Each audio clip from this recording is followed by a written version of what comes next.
To another segment of Chicago Radio Legends. I am utterly excited about this, but I want to do some in-house work first. Those who are viewing us tonight, I urge you to go ahead and subscribe and even like our segments, not just this one, but even the page itself. I also want to make a shameless plug for World Communication Institute, which is Yes, my sir. virtual broadcast school. We teach voiceover, podcasting, news, which is my forte, and there's so many others. Go to our website, which is WCI for you. That's FORYOU.com. You'll get a chance to look at all the things we have to offer. But this is a long awaited interview. And Frank may not know this, but Ramonski does. The Rap Down was my favorite show. It was. I used to tell Ramonski, the big show is coming on. And he knew exactly what I was talking about. It was side A and side B. Yep. That's correct. Yeah. So we would pass each other in the hall, and all we would say to each other is the big show. That was it. Show. Just that acknowledgement, and keep on walking. But you know, it was an inside thing where we knew exactly what we were talking about. But let me just do these introductions. I know the people that are tuning in already know you guys, but there's some things they probably don't know about you. But I'll start off with Ramonski, who has probably one of the most, how can I say, controversial careers I've ever known. The man with 9 lives. Actually, he's got more than 9 lives. The cat can't survive like he can. But he's one of the most recognizable voices in Chicago urban radio history. Chicago native, Hyde Park Academy alumnus, and graduated from Columbia College.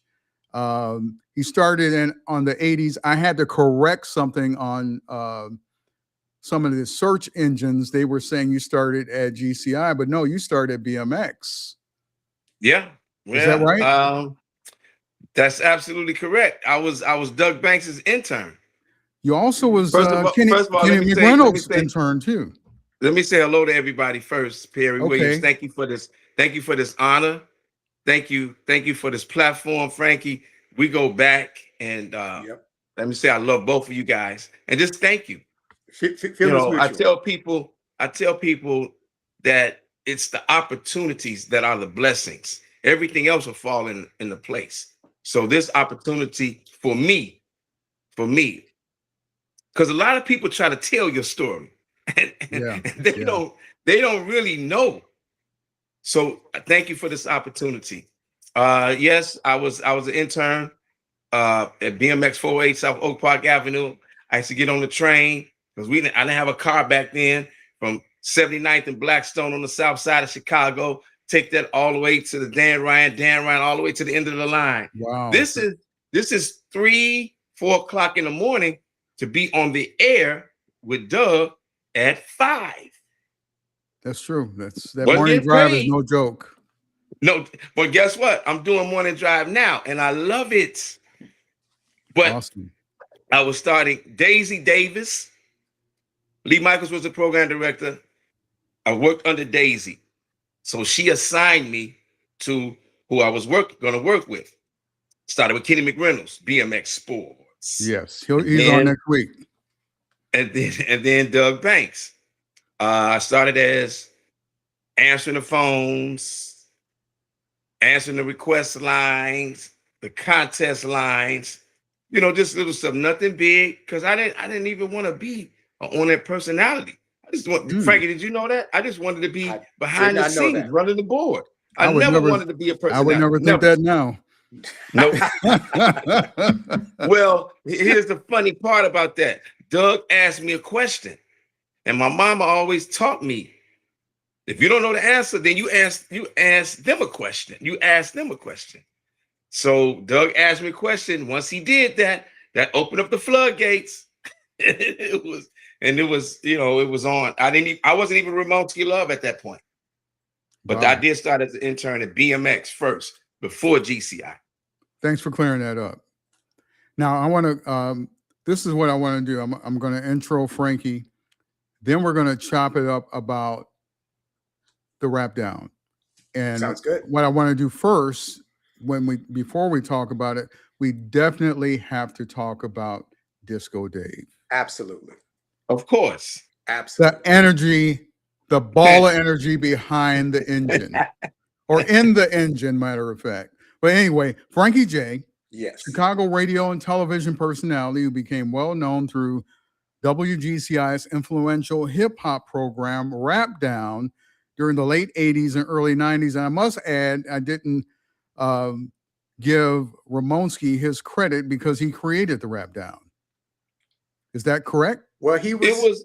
It was. Well, maybe you guys can clear this up. We'll do the best we can. Now, I can promise you, we all gonna learn stuff this evening. That's why I love this platform. I'm learning so much from everybody. We're all gonna learn stuff that we probably didn't know before. I'm just telling you right now. Right. But that's about to happen. This is, you know what? This space is one, educational, not just for us, but for the audience. And it's reminiscent for a lot of people that want to go back in the day and say, oh, I remember that. Yep. I remember kicking it. I remember side A. Yeah. I remember Disco Dave. Support. And you know it. Yeah. Yeah. Go ahead, Frank. Yeah. No, let me finish up. Yeah, let him finish, and I'll share my recollection of how Rap Down got started. Yes, sir. Yes, sir. Frankie J helped rap music and hip hop culture to mainstream Chicago radio. He worked alongside with Disco Dave, helping Rap Down side A. Side B was Ramonski. Frankie J also the B-side. B-side, okay. Not side B. That's another culture that would probably say it that way. He also co-created and co-hosted Kicking It, a Chicago-based television program. We're going to talk a little bit about that later because, man. Big, huge. I'm just going to say this. I'm going to give you the floor, Frankie. We're going to talk a little bit about disco. I was getting vibed up for today's show. I had my Pandora on, 90s hip hop going. And you know what? Yeah. That music then. Banging. Let me tell you how banging it is. All the concerts that go on now are from the 90s. It's almost like there's no new artists out there. Not like then. Absolutely not. And, New Edition can do a concert and sell out. If Jodeci did a concert or reunion concert, it would sell out. That music was a vibe. Yep, no doubt. It really was a vibe. But I'll let you guys talk about it because you were right there at smack dab in the middle of it. Disco Dave, let's talk about him. Let's get some recollections, some good stories, some funny. Of course, there's a lot of funny stories. Definitely. But how do we get started, Frankie?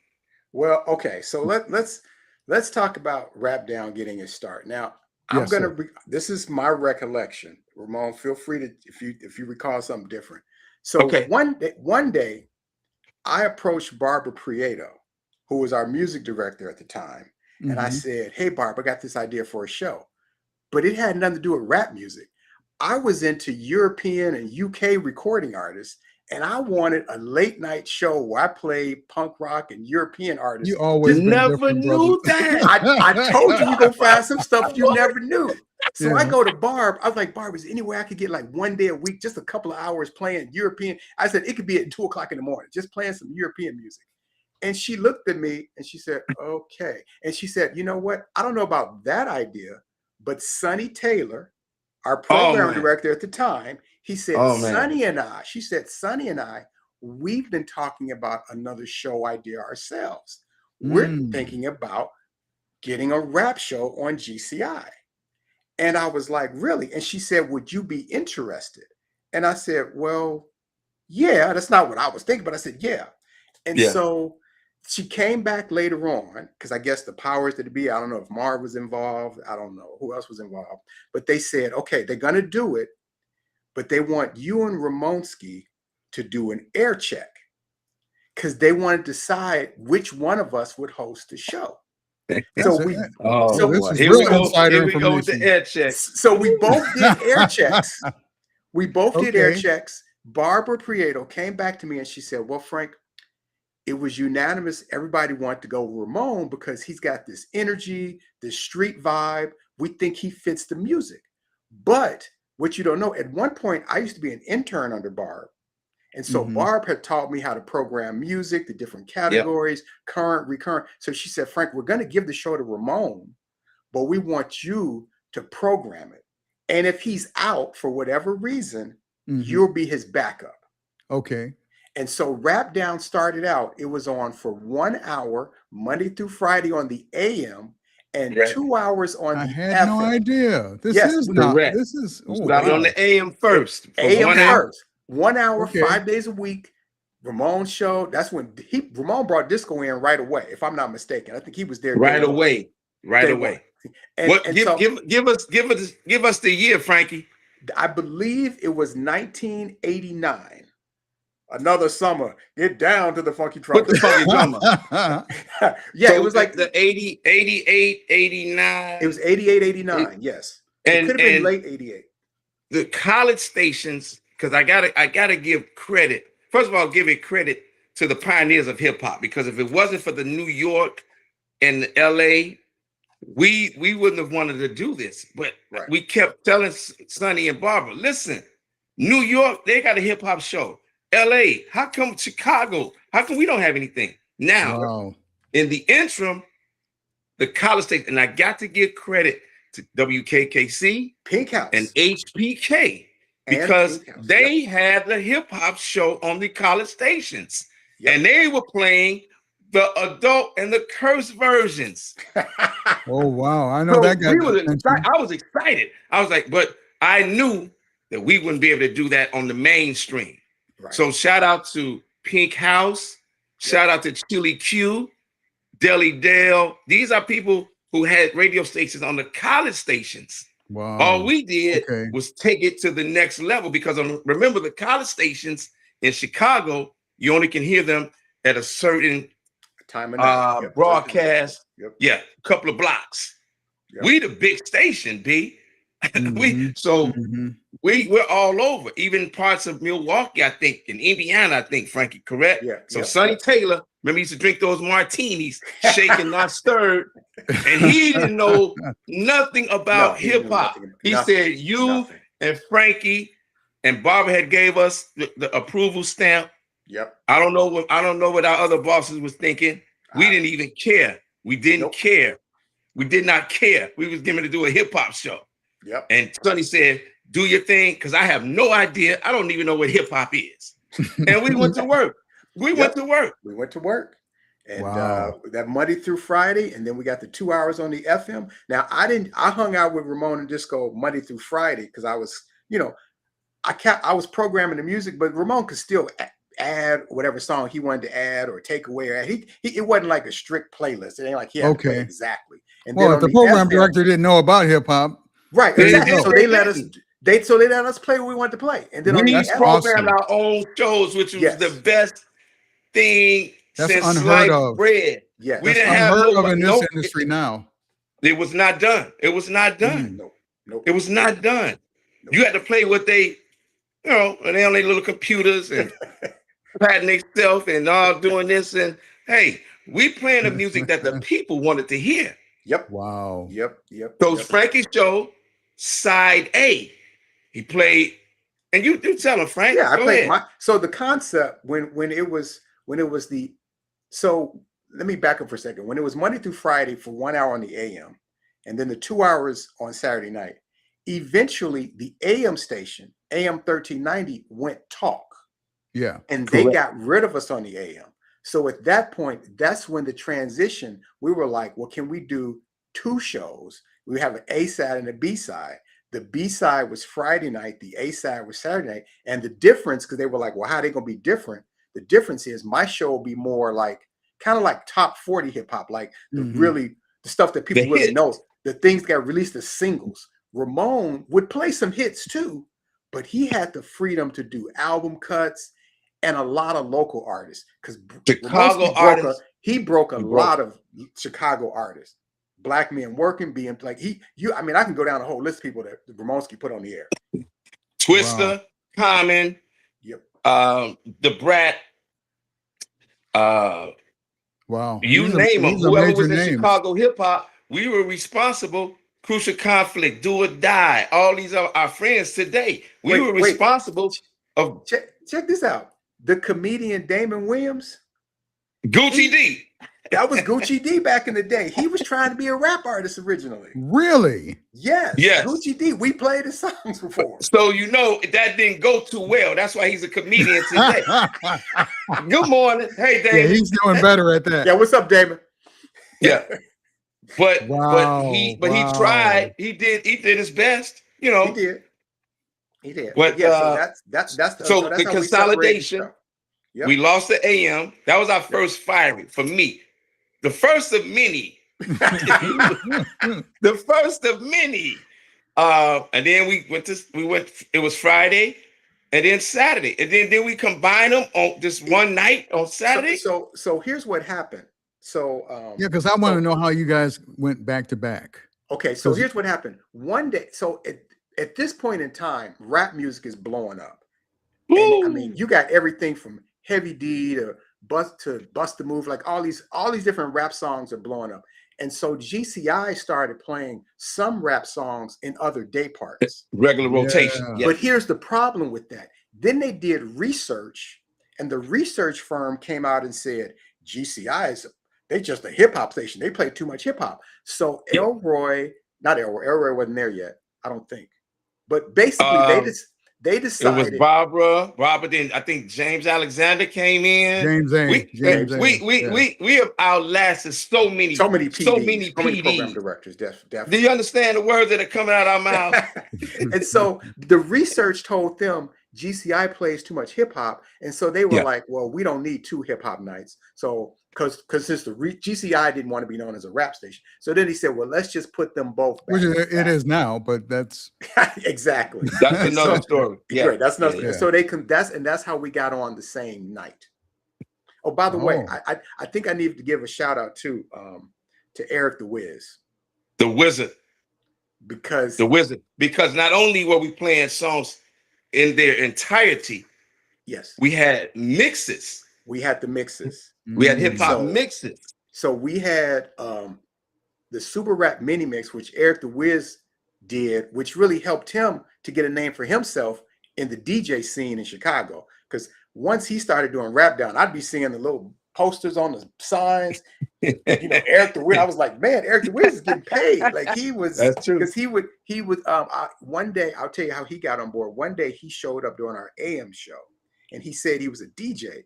And I said, hey, do you think you could do like a mix, like a rap mini mix? And he said, yeah. And so he did one. I said, make it about 20 minutes. And he did it. And it was only about 5 songs. And it was great. But I said, you know what? Could you do one that has even more songs than 5 in like a 20-minute span? He said, cool. And after that, it was on. And so every Saturday night, either he would come and bring it on a reel. It was on the reel to reel. It was reel to reel. I remember that. Put it on the machine and play it, and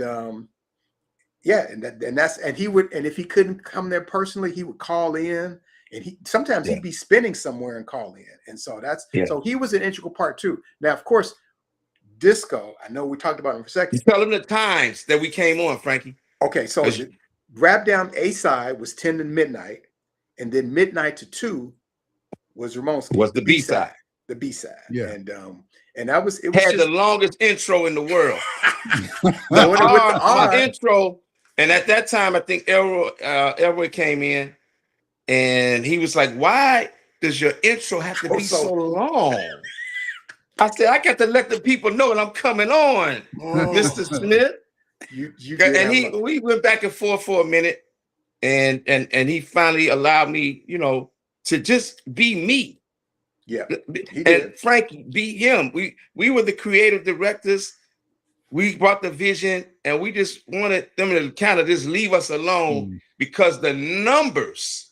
I was about to ask you about that. Huge. The numbers. I know they were through the roof. Perry, we had numbers as big as Doug Banks was during the time. We had numbers in some demographics that were as big as Doug's morning show numbers. I believe that. They were huge. Just Ramonski, I got a question for you. How did the posse list get developed? I don't remember how the posse, because that was a big thing. For those who don't know, so at the end of both of our shows, we would do the posse list, and that's where all the people Disco spoke to during both shows. God.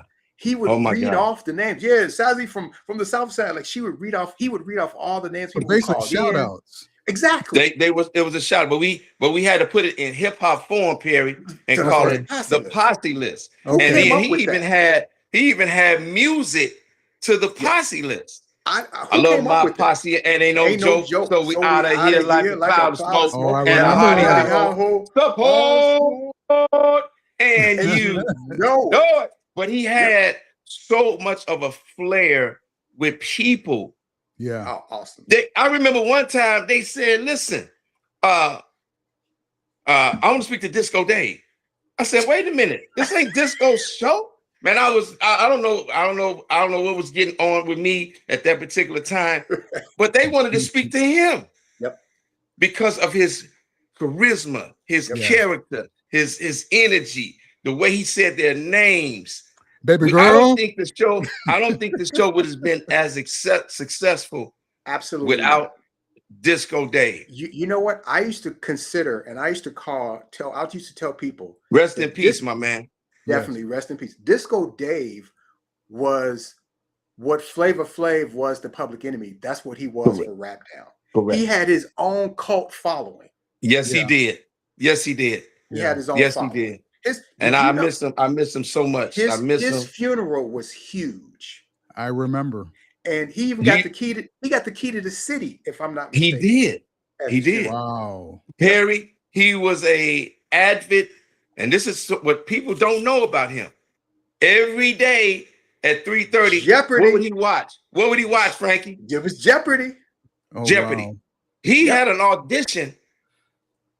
Did the audition, was very well. But they said, well, his look and all. I'm gonna say we were crushed. Let me tell you, he would be in the cafeteria. He would be in the lounge area watching Jeopardy. He knew like 75% of the answers. Wow. Poor. Every time he got an answer right. He'd be rocking. He'd be just nailing. We'd be like, man, that's crazy how Disco knows all these answers at Jeopardy. That was one of his dreams, to actually be on that show. Yeah. So he was a very integral part. Absolutely. To that success of that show. Absolutely. I mean, he bonded with a lot of people just answering the phone. And then when we went live, when we did appearances, it's over with. He's dancing, he's shaking hands, he's kissing babies. Yep. Yeah. He was like he could have ran for office. He was on another star. I was already hyped. Frankie was hyped, and here comes Disco to take it to the next level, man. Well, I'm going to say this. Mm-hmm. People probably didn't really know until he got on television. On Kickin'. What he looked like. Yeah. Not so much what he looked like, but they saw that energy live. Oh, my God. Yeah. In real time. Yeah. We got to see it every day when he was even walking around the station. Oh, yeah. We were quite well aware of it. Matter of fact, and I'm just going to be very transparent. And I say this about Doug too. I'm like, how could someone with so much energy just leave? You know, and you know, I'm just going to say this. Disco's presence was big. Huge. He was always helping people in office, and even the office staff, and everybody missed him because he had designated duties that he designated himself within the office. Well, he wasn't getting a paycheck. We were paying him out of his pocket in the beginning. Wow. And then he went to the one and only the lifesaver of most of us. I know you're going to talk about Velma L. Brazelton, yes, affectionately known as Miss B. Wow. She Why did she come up on every one of these interviews? I talked to Richard Steele. He brought her up too. You know how she was the angel of the radio station. She was the buffer. Yeah. It's like the guardian angel of the radio station. Yes. Perry, most bosses are bullies. Let me say that. They get you in the corner. Aren't you glad to be here? they don't want to pay you what you worth. They'll fire you at the drop of a hat, looking for a hat to drop because they don't like what you said, or So Miss B was that. Well, let me talk to you about and would save me. I probably would have been fired more times than I have. She was like the mother of the radio station, if you really think. And Disco, same thing with him, because he started to get a paycheck. He was on the payroll. Wow. At the radio station. So how many years before that happened? I would say, Frankie, would you say maybe a couple? It had to be at least a couple of years. So it wasn't long because his spirit was so infectious. Yeah. And he did just like the same thing with me. I did everything at the station. Yeah. I was on the switchboard. I paid bills. I went to the bank for the station so I can have benefits because our shows were just on the weekends.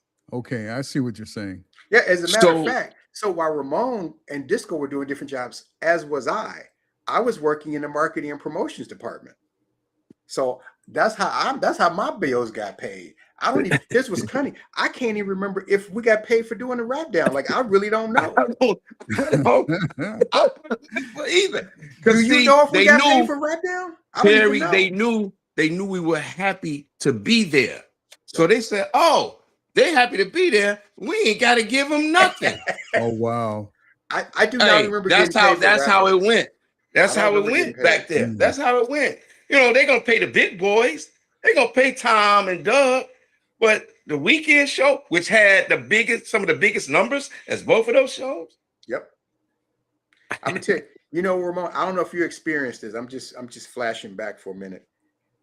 When you were doing Friday nights, when we were separated, sometimes I might be out on a Friday night, and I promise you, everywhere me and my crew went, they were playing a rap down. Every pizza parlor, every barbecue joint, fish fry, White Castle parking lot, the White Castle parking lot was a concert.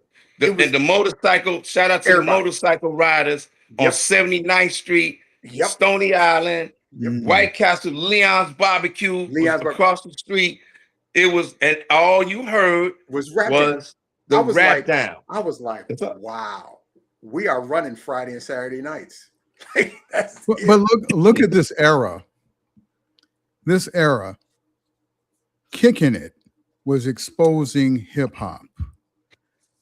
And Living Color was exposing hip hop artists, performers. What's his name? Arsenio Hall. Arsenio Hall. Oh, he had. So what I'm saying, in the 90s, hip hop got so much exposure, and then the rap down was there. Yep. It was, and it literally had me locked in. You had NWA, you had Biggie and Tupac and it went from party. Yeah, we went from party rap or hip hop to the gangster rap, and that was done purposely. They had a meeting, and the so-called powers that be says we will not be able to control these people if we don't come in and make them go against each other. And let me add to that. And that's how the gangster rap came. But then all they were doing was telling stories about what was going on in the neighborhood, the stuff that's going on now, the police brutality, the no resources for the young folk, the teen takeovers. It's a revolving door. The same thing that was going, not as big, but that's what was going on. So it's interesting. So before the rap industry, before labels started laying their heavy hands on hip hop was coming out through a lot of smaller labels. Like, people were putting out their own music. And the great thing about that era, you had whatever type, you had all these different varieties of hip hop. If you wanted to, you could do the party hip hop with Rob Bass, Will Smith. Yep. If you wanted socially conscious rap, yeah, Boogie Down Production, KRS-One, yeah, BDP, yeah. Who was our first guest, by the way?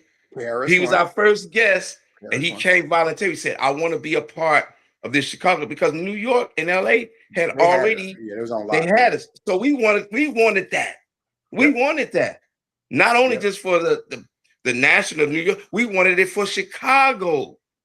So he was our first guest. And matter of fact, KRS-One, to me, he was one of my 3 favorite guests. So what you don't know is, Perry, like, whenever artists were in town, if they could, they would come on our show. Some of them would hang out. The 3 artists who I just loved being on our show, because they would just hang out. KRS-One from Boogie Down Productions, MC Light. Oh my God! And Ice-T. I got an MC Light story. Oh, okay. Ice-T. They would hang out. They would just hang out. When she first came to the studio, that's great. Okay. She had on fatigue, combat boots. She sat in the chair across from me, put her feet on the console. Okay. I was in love. I was like, where have you been? Because, you get ladies back. They were ladies. Light was like, I'm a lady, but I'm street, and I loved it. Yep. Light as a rock. Yep, light as a rock. We played a lot of MC Light. And she's our friend. She's our friend to this day.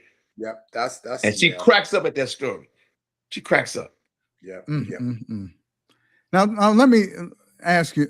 Well, not let me, but I'll ask you this. Do you see the 90s hip hop more dominant than what's going on now? Absolutely. No doubt. No diggity. No question. So what is the difference? I want both of you guys' viewpoints. Well, first of all, I don't even know what the young folk are saying now today. I'm not sitting up here to say that it's not good. It's not for me at this particular time in my life.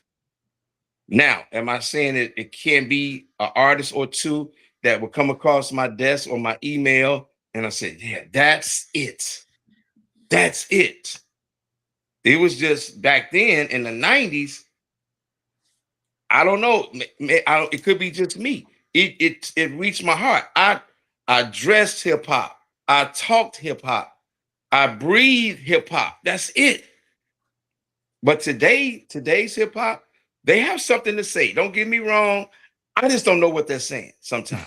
Okay. And wait, that's not a diss to them. No, that's I understand. Not a diss. Not at all. I look at the industry the same way. I just have to say this, and I'll let Frank chime in because I see you. All I can say is I'm glad that I experienced what I experienced. Yep. Because it will never happen again. Never. So we can chop it up about it now, and people that never had any idea what went on, they get educated on what it was actually like. And it's not one of those, it may be an old story to them, but guess what? It was a good story. Because this could be an outlet to somebody getting out of where they are in life. And that's what happened with these hip hop artists. If they weren't performing, they could have been sticking you up. Because some of them guys, they were rough. Frankie, when Method Man and Redman used to come around, they seem a little dangerous. They like, you're disturbing. X-Clan, these Wu-Tang, naughty by nature. Naughty. Yep. They weren't pushovers, but that music, choir boys, that's music, the music, it changed their lives. So it could happen to a young person today. I'm just at this point in my life. I'll be 64 in October. I'm stuck 70s, 80s, and 90s. But will I give them an opportunity? Of course I will. Because why? Somebody gave me an opportunity. Sonny Taylor, Bobby Prieto, Doug Banks, Lee Michaels, Daisy Davis. They gave me an opportunity. Frank, because Frankie, I mean, we were from different sides of the track, if you will. Yep.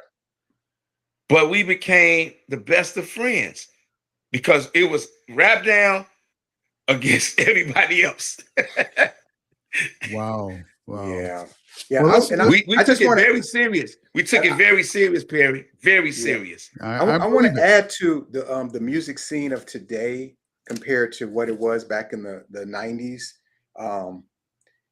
First of all, because there was the smaller labels, there was so much creativity. No other artist sounded like any other artist. Yeah. That's Rakim was not going to sound like EPMD. He didn't sound like EPMD. Like everybody had their own sound musically and lyrically. A lot of creativity. It was such a variety.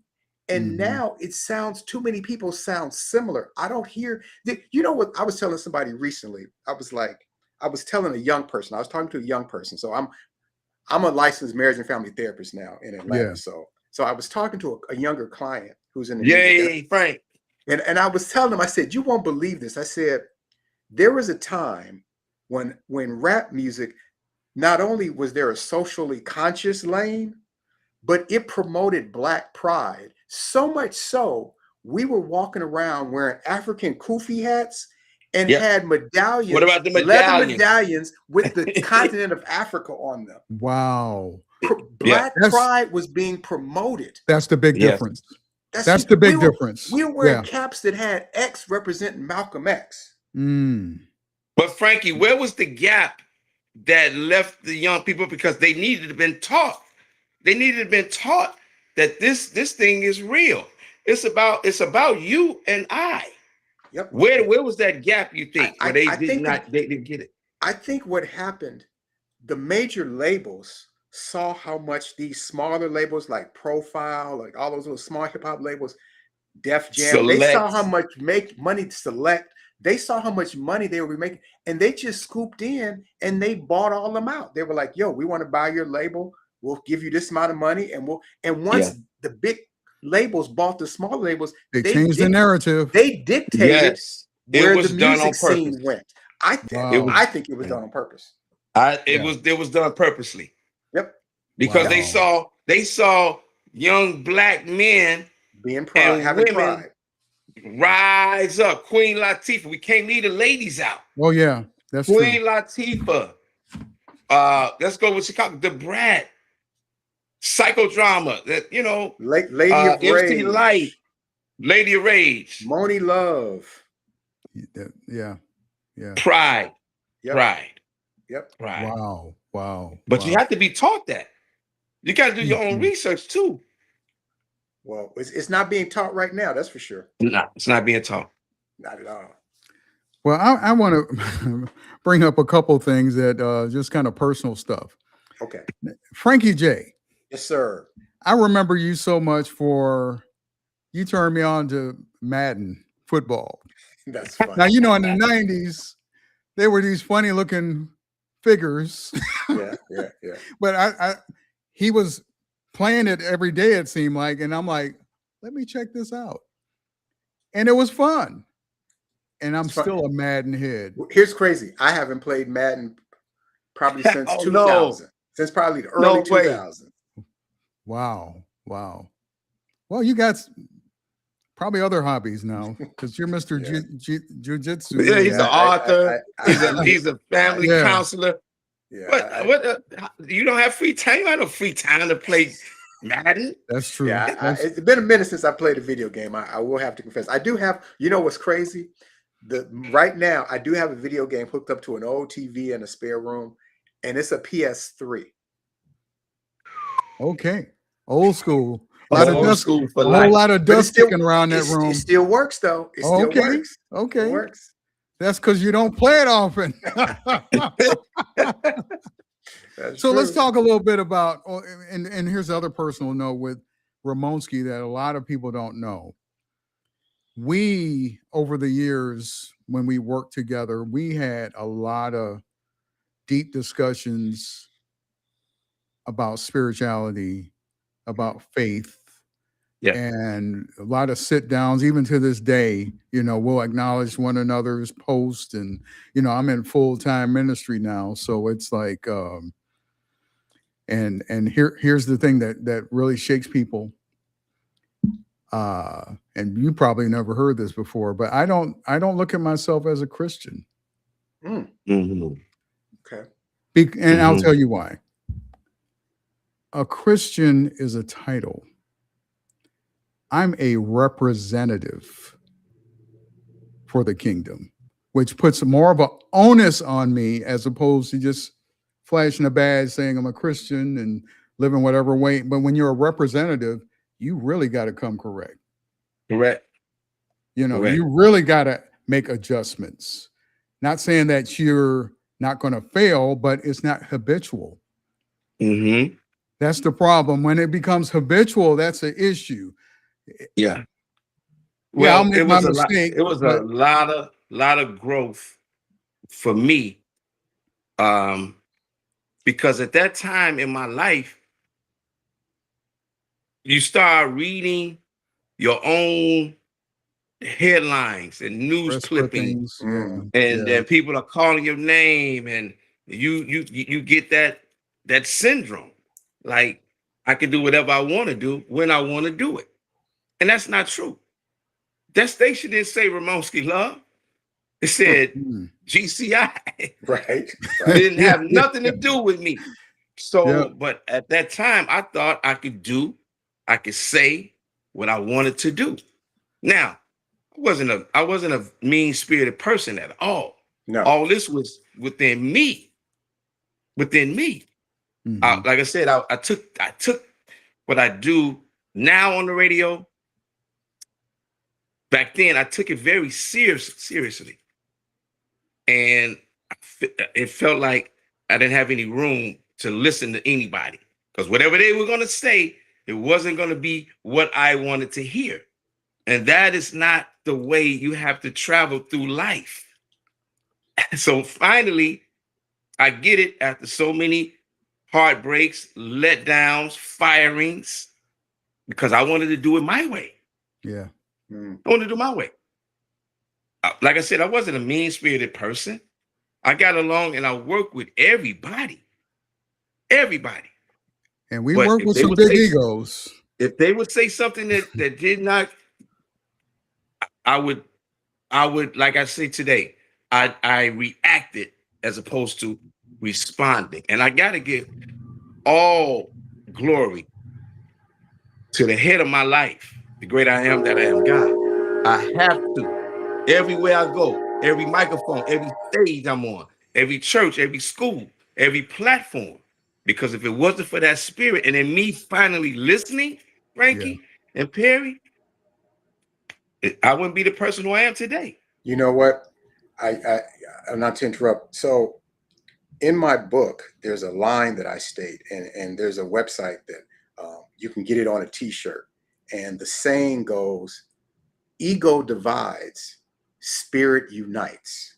Wow. Bingo. When we live in our ego, we make everything about us. Mm-hmm. And that's what it was. But when we live in spirit, we make everything about others. I like that. That's and Perry said titles about Chris. I'm a believer. I'm a believer of those. I don't even call them scriptures. I call them promises. Yeah. And those promises, if you trust and believe in that spirit, it's a blueprint for life. I still don't have it all the way today. Because we're all, I'm not gonna sit up here and say I know it all. Right. And I'll never have another letdown in life. But do you know on the other side of that letdown is victory? It's victory. If you know that, if you're protecting your peace, I'm on this protecting your peace. thing. Protect your peace, because people already are going to misunderstand you. Absolutely. Because 9 times out of 10, they want to be you. So why do we have to explain ourselves to other people? Protect your peace. Yeah. Not being mean-spirited now. When you are eliminating or blocking people out, that's not arrogancy. You know what that is? Alignment. You are aligning yourself so you can hear what the Spirit is telling you. Wow, that's good. And I'm figuring it out as I go day to day. And if it wasn't for the firings, I wouldn't be the person who I am today. Don't you got to go through something to get somewhere? Is that what it's saying? Absolutely. Without a test, they also without say a test, pride. no testimony. They also say pride goeth before the fall. That's it. Well, let me just add to that. That's a good statement, Frank, because we have worked, and I pointed this out earlier. We work with a lot of big egos. Absolutely. And then the public is constantly stroking us and telling us how good we are and all that. And then I looked at the studio one day. I said, we're in this little box, and everybody outside think it's almost global. I mean, their perception is just so huge. Yep. Of course, that's our job to give that perception, or the company's job. But we're just working in a box. But it's theater of the mind. So we're giving those impressions. So it's just amazing how that happens. And how the perception of people and the mindsets and the mentalities, how they view us, or just view radio itself. Because even if I went out of the business, that perception would be on the next person that steps up. And I always say, not everybody can sit in these seats. No. You know what? One day, not to interrupt, but there was go ahead. We were at you remember how big Taste of Chicago used to be, Ooh, especially at the GCI booth, especially during the evening hours. It would be hundreds of people, and the mixers, the Hot Mix 5 would be spinning. And I remember one day I was standing on stage. Shout out to Lee. Looking out at the vast number of people just dance and have a good time. And somebody, I don't know who it was, they leaned over to me and they said, you know what, Frank? Just because we're on this side of the rope, it serves as an aphrodisiac to a lot of these females. Like, women want to get with us because, not all women, but there were some women that wanted to get just because we were on the other side of the rope, because we were on stage. And I promise you, at Taste Chicago, like after every night when we shut down, there were females trying to meet and greet. Oh yeah. Hey, could you call him over to the fence? Can you? It was just so. And you could see how egos get take fed. advantage of that. Yeah. It's that perception. Some people taking advantage of that. Absolutely. Yeah. And when we go back to the pride piece, when they said, Ramonski, you are a legend. And I don't, Frank, I don't know how you view it. I don't look at myself as that. I look at myself as a person who has passion for this industry. I love what I do. I do the morning show now on the Omni channel. Frankie was one of my guests. I saw the photo. It was a nice picture. 4 million streams a month. But I don't look at myself, I don't look at myself as a radio legend. First of all, I love what I'm doing. I love even the downside. And it was dark. It was real dark. But probably said, hey, stand up. I didn't teach you that. But I don't consider myself a radio legend. And then to outlast people who bosses. Well, of course, a few of our colleagues have made transitions. Right. Yeah. But I'm talking about people who are still alive, who said that you're not going to be this, you're not going to be that. You're not going to last. And we have outlasted these people who call themselves trying to run our lives. No, No. Shrimp fried rice. No. So I look at that as a triumph. Because I'm still doing what I love. And Frank took another turn, but he's still around people and doing and helping people. It might not be with music. It might not be with music, but it's his spirit. He already had it in him. You know, and when we came together on Fridays and Saturday nights with a man called Disco Dave, who I found at a paper stand on 22nd in Michigan, selling papers. When we came together, the radio exploded. It did. It exploded. It did. This is not a braggadocious moment. Facts. Anybody that listened, they knew or they know. Yep. Wow. Ramonski. And shout out to all the colleagues who were on before.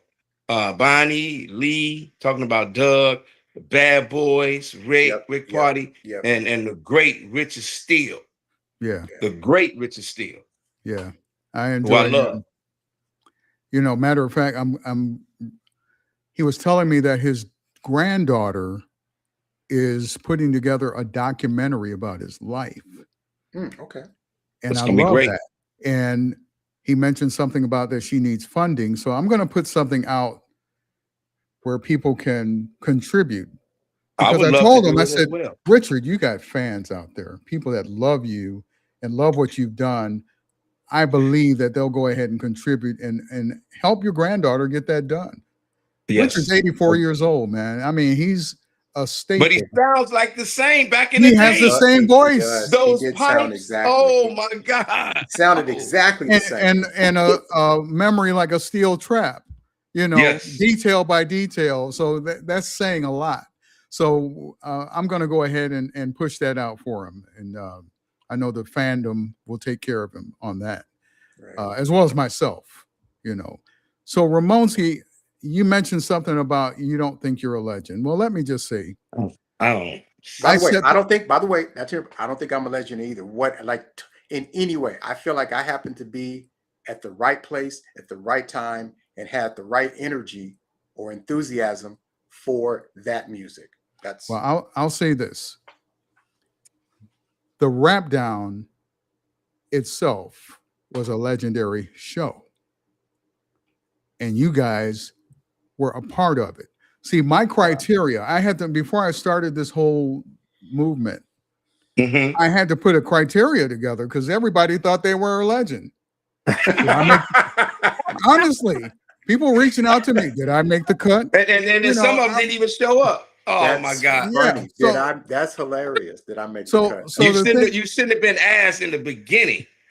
But that's so I got a list, and the list is ever growing because I don't want to forget people, and I have a hard time trying to reach certain people and all that. But the criteria is this: I want on-air people only. I'm not doing managers right now. Maybe somewhere down the line, but I want to give flowers to those who crack the mic open. Yeah. And the criteria is Hall of Famers. I start off with Doug, tribute to Doug.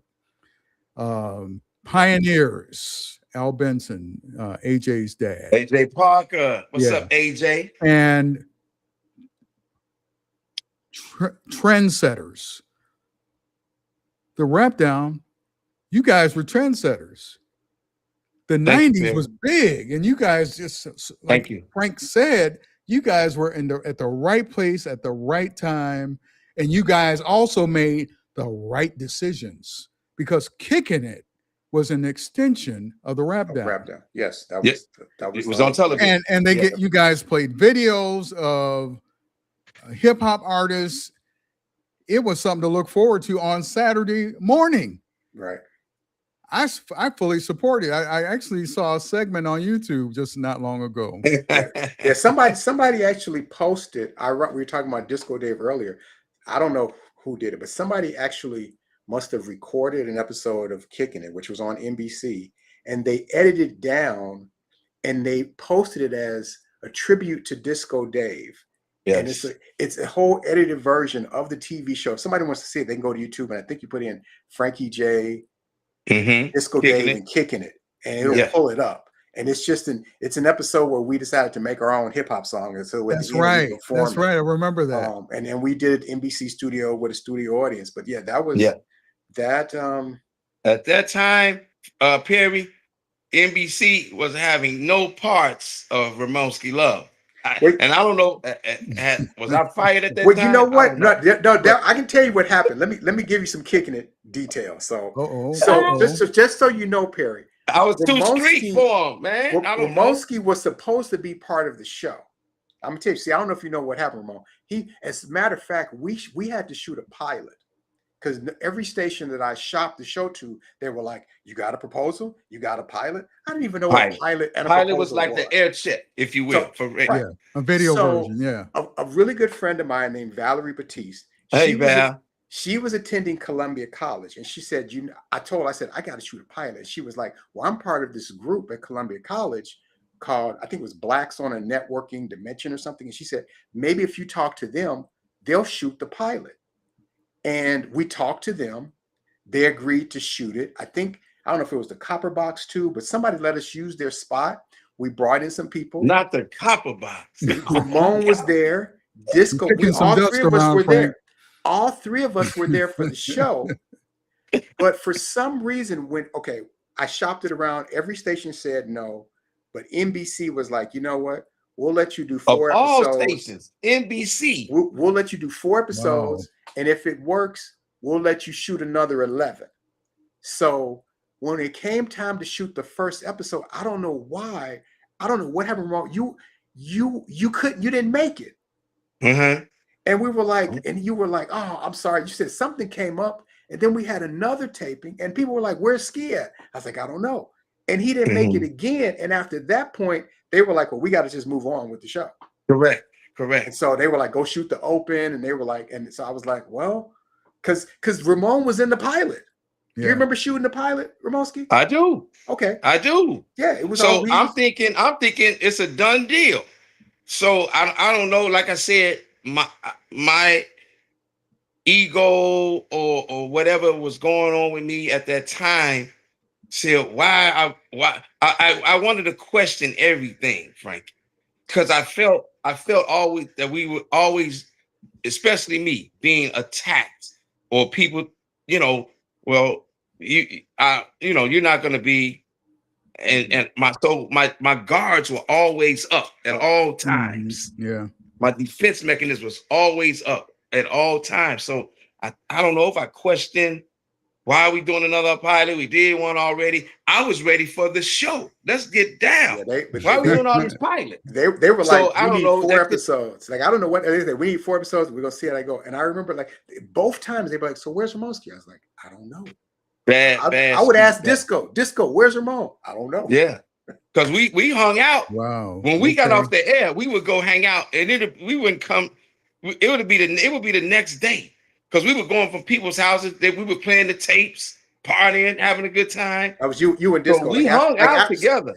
Yeah. So that was because you guys, when you got off at 2, y'all didn't go home, did you?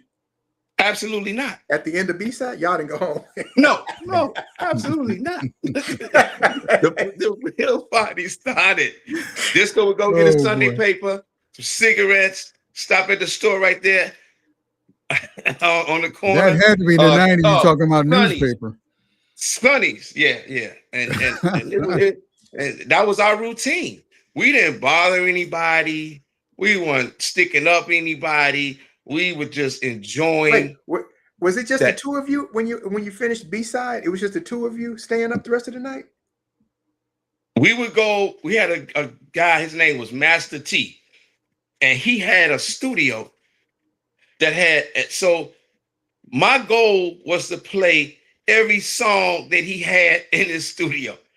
Now, mind you, there was 1,000 records in there. Oh my goodness. And that's what I tried to do. In one night? Or one morning, rather? One more, but then it'd be the next Saturday. Well, I left off the next Saturday. So we had fun. We had fun. Yeah, by the time y'all got off the B-side, I was already, well, sometimes I hung out with some of my friends, but by the time you got 3 o'clock, I was asleep. I was out. I was done. Yeah, I couldn't hang with y'all if I tried. Well, just a couple things I want to know before I get off. Okay. All right. Or before we end. Yes, sir. Of course, it's going to be about Frankie's book, but I want to go to Ramonski first. A lot of people will probably ask you, why did you get let go for so many times? But my question is, why did you get hired back so many times? Why, See, why waste the time? That's how I look at it. Yeah. Because I know if someone, and I've been a manager before, if someone is insubordinate, if I was don't that want them bad back at all. right. You know, so but you so kept getting hired back. Sometimes by the same company. Question. You just answered your own question, Perry. Like I said, I was not authority. Me and authority really didn't see eye to eye. And I would say things, or I'm gonna give you an example. This gonna be good. Funny. This gonna be good. I'm ready. It was Mother's Day? Someone had delivered a Mother's Day bouquet. This thing was beautiful. To the radio station or somewhere else? To the radio station. Wait a minute. Was this GCI?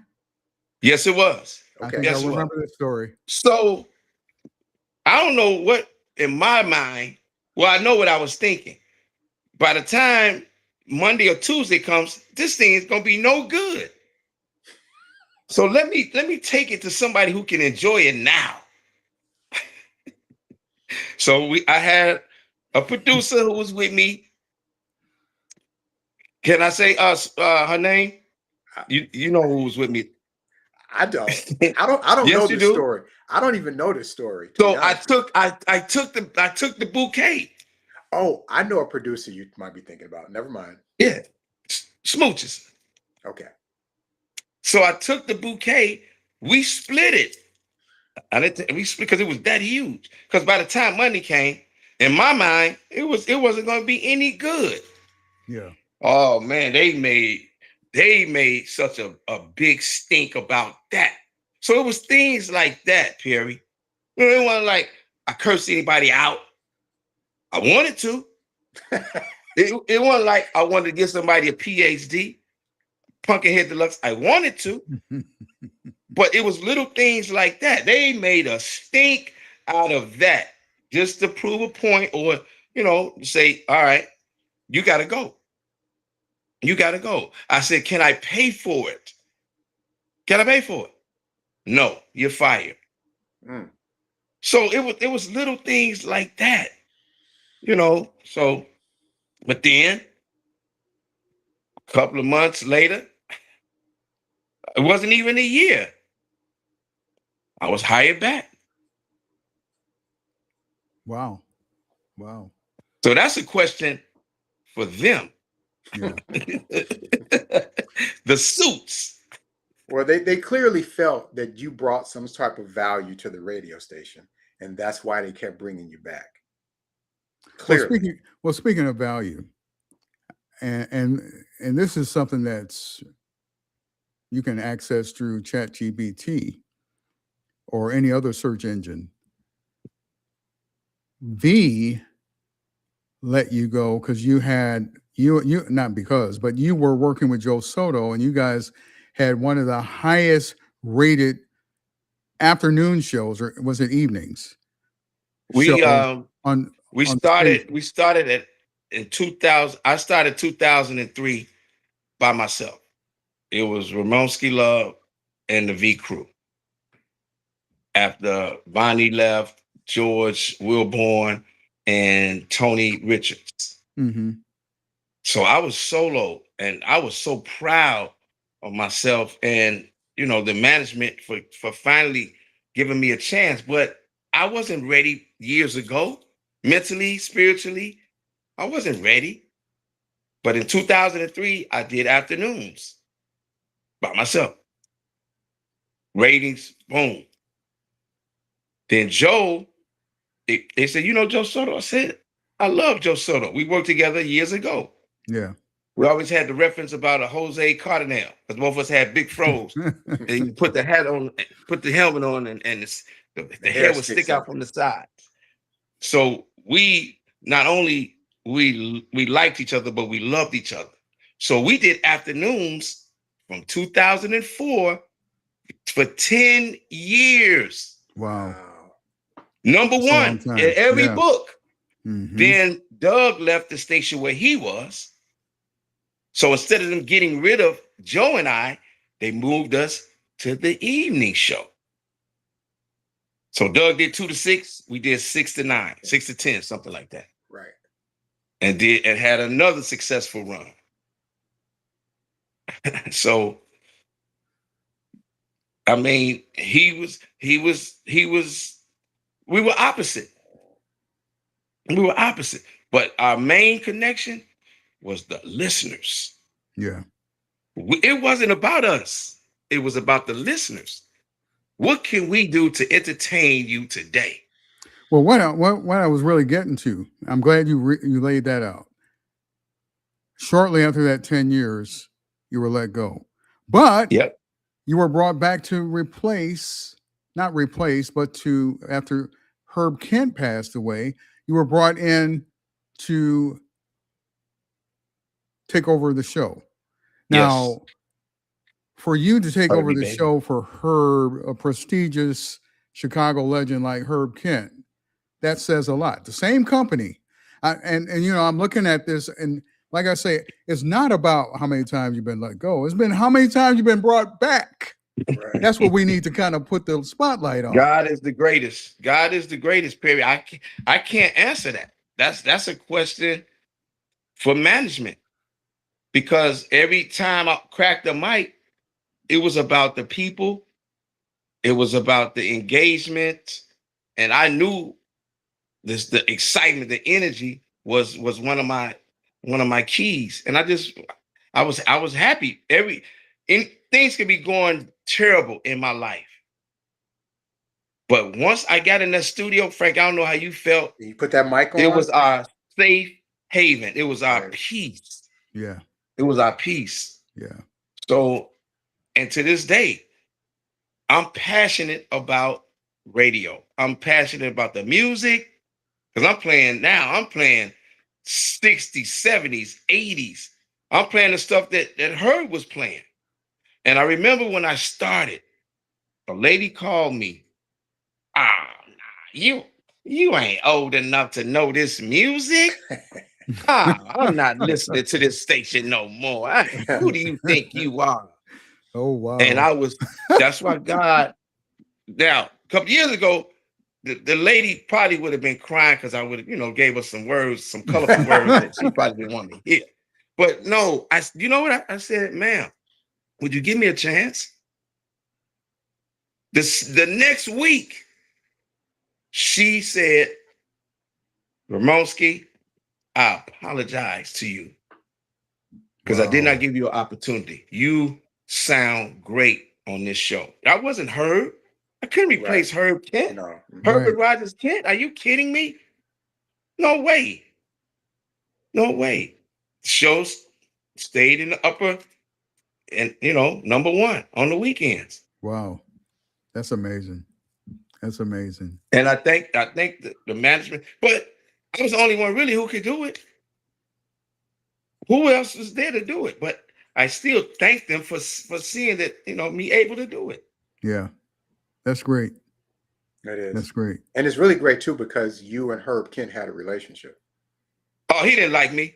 He didn't like you? Are you for real? I know you're joking. No, we're both Libras. Uh-huh. Herb used to hang up on me at least 80% of the time. He says, "You're too loud, Ramonski. You're too loud. Here comes this yellow, loud guy." Yes, I'm Herb Kent. But that's interesting. I said, Herb, I said, I can't take what you have. Because I don't know if he was thinking that in the back of his mind. You were coming to replace him. Uplift and honor him. Every time we were on stage at a concert, I would give him the biggest and the best intro ever. And we were at the Eric Crown. And it was the Stylistics, Blue Magic, Bloodstone, these classic R&B groups. Yeah. And we came up with the idea, let's buy some roses for the ladies. I don't know, I seem like I got in trouble with flowers and bouquets. Just don't connect somehow. Yeah, I understand. We got these roses and we passed them out. So the group that was headlining was the Stylistics. He had a little routine that he did at the end of one of the songs. I was in the audience. Herb was on stage. My voice is loud without a mic. So we introduced them together. I guess I was too loud. I was louder than he was. So the next day, Frankie, I called him. I said, Herb, man, didn't we have a good show? He said, yeah, we would have had a good show if you would have let me introduce Stylistics. Then he hung up. Then he hung up on me. That is hilarious. That's a Herb Kent story I've never heard. But yeah, that's good. That's good. And you did answer my question. Actually, as you posed, I answered my own question. You did. Yeah. You did. Well, Frankie, shifting to you. Yes, your sir. book, sir. Yes, well, sir. First of all, you mentioned that you are a certified. Now, I'm a licensed marriage and family therapist. Wow. And tell me about the book. I want to hear all of that. Okay, so I just give you a backstory a little bit. Once I got out of radio, now first, my last big radio gig, some people don't realize this, but at one point I left GCI and I had my own morning show on the island of Guam. I remember when you left. I remember. And so I did that for about a year, came back and was like, you know what? I think I may be done with radio. And I had some friends who lived in LA. They were like, hey, come on out and visit. I went out there. They were like, you should just move here. And so I did. But at this point, I was kind of done with radio and I started pursuing television. And so I started getting jobs on television shows. The first jobs was as a production assistant. So I worked on Keenan Ivory Wayans had a late night talk show. That was, I think, the first show I worked on. Then I worked on some show called Shop Till You Drop. Ultimately, Howie Mandel, he had a daytime talk show I worked on. Matter of fact, the second half of the season, I became the show's announcer for the Howie Mandel show. Yes, wow. So I was live from Studio One in Burbank, California. Yeah, because they found out I had voiceover. And see, I worked on Family Feud, and the last television show I worked on was Divorce Court, and I was an associate producer. And after that show, I was like, I'm done with this industry. And so, because it was real erratic, because once a show goes down, yeah, you're not working, or sometimes shows didn't get back. Like Howie Mandel show only had one season. I worked on a show. Richard Simmons had a show, Richard Simmons Dream Maker. He only had one season. And so at that point, I was like, you know what? I'm telling you an interesting story. The last show I worked on was Divorce Court. And I'll never forget, I was an associate producer. So I helped find the couples to put on the show. And I was talking to a woman, and I have to ask this series of questions to learn out about the background and see if they fit. So you were screening. Program. I was basically screening. Okay. And one day this woman was like, she said something which told me we can't use them on the show. And I said, unfortunately, we won't be able to use you for Divorce Court. And she said, you know what? That's okay. I just want to thank you for listening to me, because I haven't had anybody to listen to me and my struggles with my husband. And from that moment on, I was like, you know what? I'm going to do this job because I might be a blessing just listening to people. Okay. And then at some point I realized, you know what? Why not just be a therapist? And that'd be my job. And Divorce Court, this was the year of 9/11 when planes, once that happened, we couldn't book. First of all, when it first happened, planes weren't flying. Right. Okay. And then when planes were allowed to fly, we couldn't book people. People were like, I'm not getting on a plane. Can you bring me on a train? Like nobody would come to the LA where we were doing the show. And they ended up letting us go home, and they paid us for the rest of to the end of the year, and we didn't even go in. But at that point, I was like, you know what? January, I'm going to grad school. I think I want to get my master's in psychology and be a therapist. Nice. And that's exactly what happened. Nice, Frankie. That's great. Yep. That is great. I never knew what the last I heard of you was going to Guam, and and this is how I always thought about you. I said, this brother is different, and I mean that in the best way, because you actually walk to the beat of a different drum. That's what I meant. You know, it's funny you say that. When I was in high school, there was a TV show that came on. It was like a public service show, and part of the intro was they would do that statement about walking to the beat of a different drummer. And when I was in high school, when I was a senior, I realized, you know what? I don't want to be like anybody else. Yeah. And I used to wear a button in high school. It used to say, "Why be normal?" So when everybody was wearing Nikes, I was like, I'm not wearing Nikes because everybody's. I always went left. Yeah, I started there in high school, so I that whole beat of the different drummer, that was always been my mindset. Yeah. I took the job when I took the job in Guam. There was a station in South Carolina that had offered me a job, and I was like, you know what? I don't want to live a life of regrets. If I take the South Carolina job, I'll always wonder what would have happened if I'd have went to Guam. I didn't want to have to ask myself that question. I was like, how many times am I gonna get an offer to work on the other side of the planet on a tropical island? What was that experience like? I call it the best of times and the worst of times, but it was really great. I had a really awesome morning team. The radio station was owned by a company that had a TV station too. So I had TV commercials that went out promoting the radio show. Wow. Like people recognize cross promoting. Cross promotion. Like I could go to I never had to pay because the show got pretty popular pretty quick because it was a station flipping formats. So they were playing R&B. Yeah. I could go to any club on Guam and get in free because people recognize, oh, that's Frankie J from the TV commercials. Like it was really cool. Just like Chicago. It was just like Chicago. Speaking of Chicago, what club did we have to pay to get in? Not one. That's true too. Not one. Now some of the bouncers would give us a hard time, but that's enough. They couldn't catch us. Speaking of Chicago and Guam, one day this was so cool that the late great Doug did. One day, Doug called because when it was afternoons in Chicago, it was mornings on Guam. And we did a crosstalk.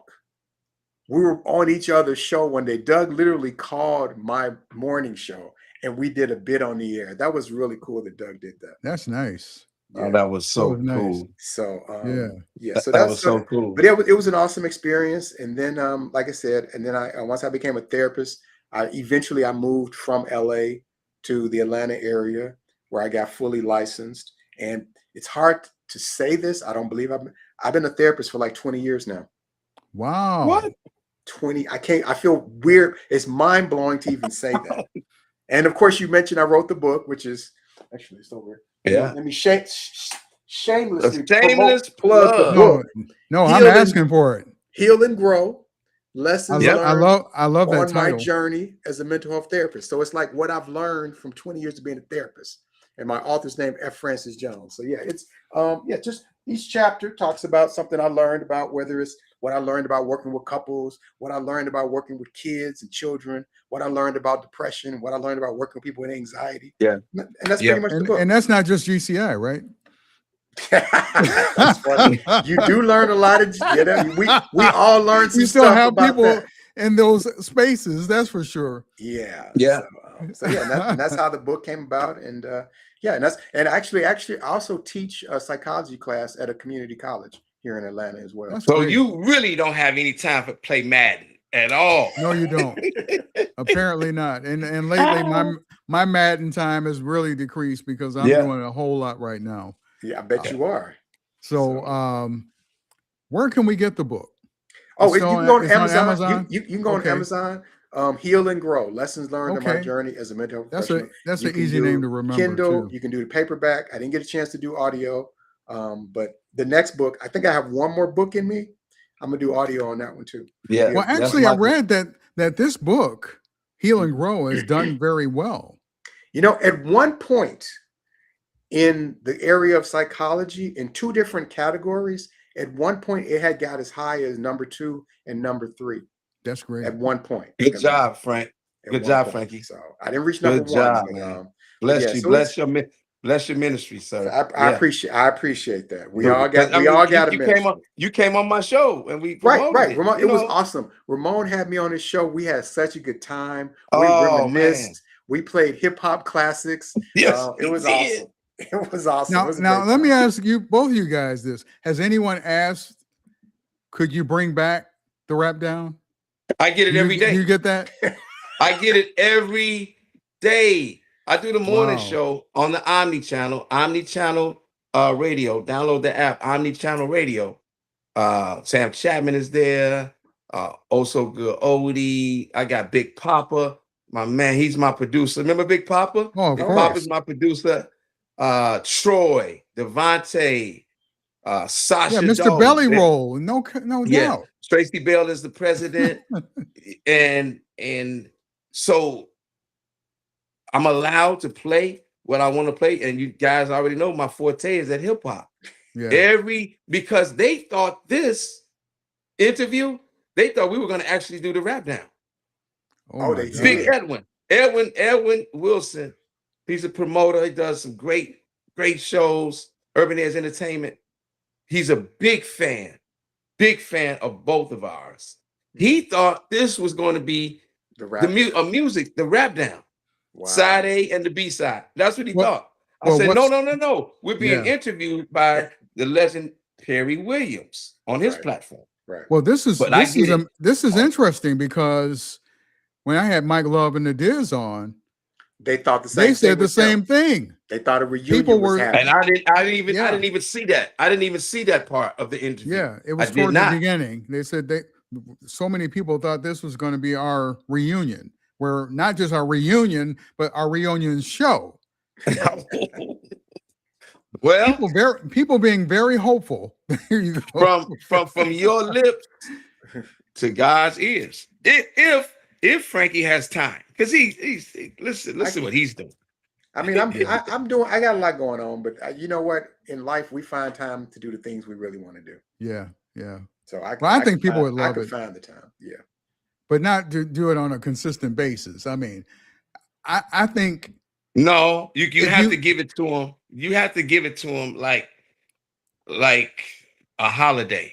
Right. You got to be special. Or twice a year, maybe once a year. Yep. That'd be good. You get him hungry for it. Armando Rivera, if he's listening, he taught me this.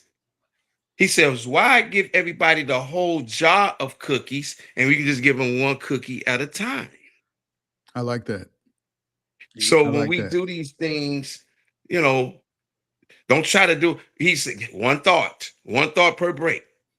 Remember that, Frankie? Yeah, one thought per break. That they used to give, I don't know which program director had us tell. Sounds like Elroy. Somebody said that. Was that Elroy? Yeah. Elroy Smith? I don't remember. Somebody said one thought per break. I remember that. He's the same one that said, I'll fine you if I hear anyone say it's raining outside. What else is it going to be doing outside? Oh my God. I said he had a point, but hey, it's culture. What can you say? It's just like saying police. Exactly. Yeah. And we know that's not the correct pronunciation. Jules with an S. Jules, yeah, that's culture. It's Jules. Oh, man. Wait, I got to tell you this. So this week, I have to tell you this. So our old music director, Barbara Prieto, I was literally talking to her. Where is Barbara? She's still there. I talked to her literally about this over the weekend. And she reminded me about Moo and Oink coming up to the station in the morning, bringing all their food and the relationships with, I forgot the guy's name. Tommy? Who, Tommy? Tommy. She had a friendship Tommy, with Tommy. Tukey. Yeah. And I had totally forgot all about them coming up every week, Moo and Oink. I had totally forgot about that. Yeah, I remember. That was some good times. Let's call it Montezuma's. But anyway, okay. You know what Montezuma's Revenge is, right? Absolutely. Yeah. Hey, man. All wait. right. It's passing through. Yeah. All I can remember is the eggs that were just taking a nice swim. I love my eggs, Perry. I love my eggs. Floating in that grease. Maybe I should have strained it. I don't know. But anyway. Those were the days. Wow. So how can we listen to you every day, Ramonski? You can download our app, Omni, OMNI, Omni Channel Radio. Wherever part of the world that you are in, we're in 49 of the 50 states, 113 countries, and 6 of the 7 continents. Oh, wow. We stream Netflix streams movies, we stream radio, full-fledged station. Right. And believe it or not, because sometimes I gotta pinch myself. I'm waking up at 3:30 every morning to be on the air at 5. Who knew? God did. God, because a lot of people wrote me off, but the pencil broke. They tried to write me off, but their pencil broke. So I'm doing the morning show along with Big Papa and having a whole lot of fun. And it's because of the audience. And of course of my growth. And I'm still growing. I don't have it all, still getting it. But we have a whole lot of fun. Well, I'm so glad. Channel Radio. Yep. Yes, sir. Well, and Frankie, of course, Heal and Grow can be found on Amazon. Right. And you're actually penning together another book. It's churning in my head. Okay. Nothing's written down yet. I'm just making notes about it. Mm-hmm. If somebody wants, I got an Instagram, which is the author's name. So it's F. Francis Jones for Healing. The number 4 and then Healing. F. Francis Jones for Healing. Awesome. And the book has a website that I can't remember at this moment, but the website is, I think it's Heal and Grow. Wait, Heal. Nice. I think it's Heal and Grow. And .com. You know what? I feel like I should know this, but is it? Wait. I'm going to give it Heal. I should know this, but you know what? I can't remember at this time right now. I feel embarrassed that I don't know my own website. You know what it is? I'm so silly. It's ffrancisjones.com. No space. The letter F. All one word. Okay. All one word. ffrancisjones.com. I'm thinking about a book's website. No, if you go to ffrancis.com, you'll see information about the book, me, the bio, and I've got merch. And the merch includes shirts, t-shirts, coffee mugs, and it's different slogans taken from the book. Like earlier I mentioned, ego divides, spirit unites. You can get that on a t-shirt. I love it. Need that. I even said that. That's a great slogan. And I would wear it. Because I go live on my show. I would wear it, Frank. Oh, please. Yeah, just me and Papa, we will wear those shirts. Yeah, ffrancisjones.com. You'll see the merch. Go to the merch section. You'll see the hoodies, the t-shirts, the coffee mugs. You'll see it. Beautiful. Beautiful. That's awesome. Well, I'm so proud to have worked directly with you guys. And even like Frank mentioned, that time, there's nothing like it. That was, and I guess I got looked at strange by Elroy. I said, man, the 90s, that was the best time of my life. Of course, it's great now, but I mean, as far as reminiscing the 90s and working at GCI because of the whole family dimension that was there and people that you work with, it was just we loved each other. Yeah, we loved each other. And family fight too. We had some nice little slug fest in there, but some that you guys don't remember, but I saw some. And a lot of verbal confrontations and all that. Yeah. But at the end of the day, everybody respected one another. And of course, I haven't had anyone talk about that yet, but somebody's going to spill the beans. So, yeah. Well, thanks a lot, guys. No, thank you, Perry. This was awesome. No, Perry. Thank you, sir. It's all about you. You got to give to, yes, sir. The big show. The big show. The big show. We talked about the big show. Now, if I say big show, they'll know exactly what I'm talking about. Exactly. Yeah. No doubt. And Ramonski, great seeing you again, brother. I love you, Frankie J. I love you too. Know that. Same here. Right back at you. Miss you, Disco. And Rest yeah, in peace, no doubt, Disco. Here's the other thing. For the longest, I thought he was saying, "I'm poor," and you know it. Oh, that's funny. Like, why would he say something like that? That is hilarious. I know he's a comedian. He's a funny guy, but to make a statement like that, you know it. That is so funny. And I asked him one day. I said, "Why would you say something?" He said, "No, brother. I said support," and he said it just the same way that he said it on the radio. He cleared that up for me. He was a big Bruce Lee fan. Yeah. And Bruce Lee used to make those sounds. Poor. Oh, that's what that was. Okay. Yeah. Okay. And people to this day, they'll come up to me and said, "Remember Disco?" I said, "Of course I do." And then they'll just do it. Support out of the blue. Wow. It's great. So basically telling you, in honor of him, this is what I'm going to do. This is it was huge. It was huge. That was his staple. That's like Bonnie DeShong's "Hey Baby." You know, I can't say it like her, but definitely. Everybody has a staple. Definitely. Yeah. Ski. You know. That's it. We know exactly. And you know, I thought I was going to get in trouble with that because all it was, DJ Chip had a song called "Bang Bang Bang Skeet Skeet Skeet," spelled differently, different meaning, and it was so. And my mind is like, this is huge. Let me put and all I did was put my name in it, and all it is. It's not about a gun, right? It's not a sexual. It's a call and response. Say bang bang bang. You say ski ski ski. I remember one story. He had a general manager. And this gentleman wrote the general manager. And I had started doing the Bud Billiken parade with Mary D, the honeybee. Okay, I remember. And he said, "Huh? You got a guy? You're gonna let a guy on the Bud Billiken Day parade?" And this is when it was nationwide. It was on the Superstation on Channel 9. GN, right? GN. Don, what's Don's last name?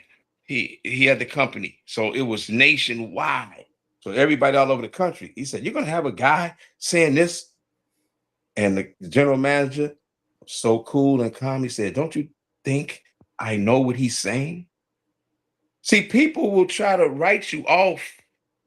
It's nothing that you do. It's all about them and their interpretation too. All he had to do was ask me, what was I saying? Yeah, but no. He want to write a letter to the general manager to get me in trouble. Yeah. Well, that goes to show. All good. I did the parade. Mary D. I did Allison Payne.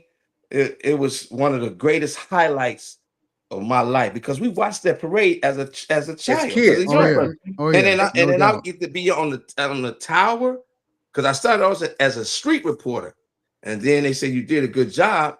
They moved me up, and I was hosting with Mary D.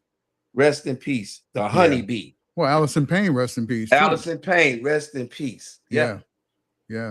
Wow. Well, I'm just glad we can chop it up about what the things that we did tonight. Or the things that we talked about tonight. Right. This is great. Just sitting here reminiscing and talking about the future and all that, and with people I know. Of course, I'm gonna interview some people I don't know, but that's gonna be an educational thing for me as well. That's gonna be good. Yeah, that'll be great too. Yeah, but coming up next, excuse me, Monday we're gonna have Kenny McReynolds, who's had a stellar career. Sports. Kenny McReynolds with sports. Yeah, and I shared with him. I said, you know what? I listened to you on BMX, and when I listened, the light bulb went on. He's the only guy that's doing sports. So he's the only one sitting in that seat. Nobody else is. And then I started to understand how tough it was to get into the industry because if no one's moving from that seat, you're not getting in. Right. No. And I'll just be honest. It only happens by your hard work and God's orchestration that is going to happen. It's just can I say, give a shout out, first of all, to my family who believed in me from the beginning. My grandmother, my mom, my sisters, Nancy, Caroline. I had a radio station in my basement before it was called WBBK. And my sister was my traffic and weather girl. So of course we didn't have a helicopter. So I said, let's go to the traffic center. And she would pat on her chest. Like a helicopter? Like a helicopter. Make the helicopter sound. So this was indeed before I went. But I just want to thank the people who did not like me and don't like me. And it's okay because you don't know me.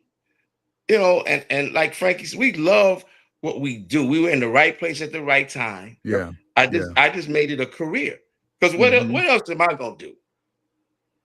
When I was 5, I had these other odd jobs. I was so miserable. I couldn't wait for that phone to ring again. And it did. And it did. God is the greatest. Yeah. What a story. Yeah. So thank you, Perry. Thank you. Thank you. The story of both you guys' lives is just so tremendous. It is. It is. To see that both of you are still doing something that you love to do. Yep. We're doing meaningful stuff. Yep. That's and including myself. I'm doing things I love doing, and I'm at a stage, and I'm gonna wrap up with this. I'm at a stage where I'm just pouring out. You know, whatever I do, I'm pouring out. You know, isn't that our job? That's our jobs. You know that, right? But you know some people don't. Some people don't. You know, it's funny you say that, Ramon. Like I just told somebody recently, one of the reasons that I believe we are all here on this planet is to use our talents, our time, maybe our money to serve one another. I think that's why one of our purposes to serve. Yeah, I agree. We're servants. Yep, exactly. Most High. Great I am. Yeah, that's it. And the thing about it, we're willing. We don't have to hear a whip. Oh no, in the back. It's easy. It's easy. It's easy. Yeah. It's easy. Awesome. Man, I love this. This is probably one of the best ones I've done, because of what both you guys bring to the table, and also what you have brought to the table in the past. Right. You know, it's a continuation. All right, guys. I'm going to wrap things up. Sounds great. Thank you for the viewers that are on YouTube that are watching. Please go ahead and subscribe. We have so many more legends to go. It's endless. My wife even asked me, how many more legends do you have? I'm like, there's quite a few in Chicago. Not just in urban radio. We got Eddie Volkman from B96. You got to get the fly jock on. You got to get Tom. Oh yeah. I'm aiming for him. I'm definitely aiming for him. Yeah. You got to get the fly jock. Yeah. So and Veronique from BMX. Oh yeah, she's my Facebook friend. Thank you. Veronique. Yeah. Because I was in love with her at the station. She didn't know me from Dick's Hat Band on Sunday. Chili Child, LaDonna Tittle in the middle. I can't find LaDonna. If you can email me some contact information, I'll be glad. She's still with us. She's still with us. Isn't she? I know she is, but she doesn't seem to have a social media presence. So okay. I remember Carla Box. You know, man, you going back? You pulling up some names? Yeah, it's getting kind of dusty in here, man. What any more names? But these are ladies and guys who made an impression on me. The late great Richard Pegee. I even reached out to Marco Spoon, and I haven't got a response back. Oh man! Let me say hello, Tim Smith, aka Bama, the Bama man. He was the first person to show me how to run a board. Wow. Tim Smith, I love you, man. He's living in Florida now. He might be listening. Okay. He was with Bankston Company with Doug. He was Doug's engineer. Okay. Before Curl Man, right? Yes. Okay. Yes. Frank said I was going to get educated tonight. I said we all were going to learn stuff that we didn't know. All of us. All three of us were going to learn, and no we doubt. did. Hopefully, so you know the viewers and listeners, they're definitely getting it as well. If we didn't know, they definitely didn't know, because Exactly. we knew a little bit from behind the scenes that they didn't know. But now, subscribe, Radio Legend, Chicago Radio Legend. Subscribe. Hit the button. Yes, indeed. Well, thank you guys once again. We'll stay connected, and please do. Anything new comes up, please let me know. Definitely. I'll do my best to stay in touch with you guys as well. Sounds great. All right.